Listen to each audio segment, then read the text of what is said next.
এখন মাংস দেওয়া যাবে না, জান। তুমি যা করছো 3 ভাগ। থামেন তো থামেন। ওনাদেরকে মাংস দেওয়া যাবে না, নিষেধ আছে।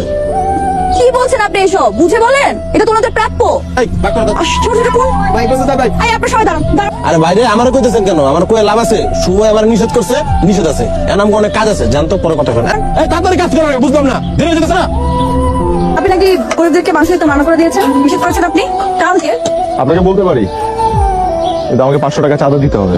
500 টাকা? হ্যাঁ হ্যাঁ, আচ্ছা ঠিক আছে, 500 টাকা দিচ্ছি। কারণটা কি একটু বলেন। এগুলো রান্না করার জন্য কি কি লাগে?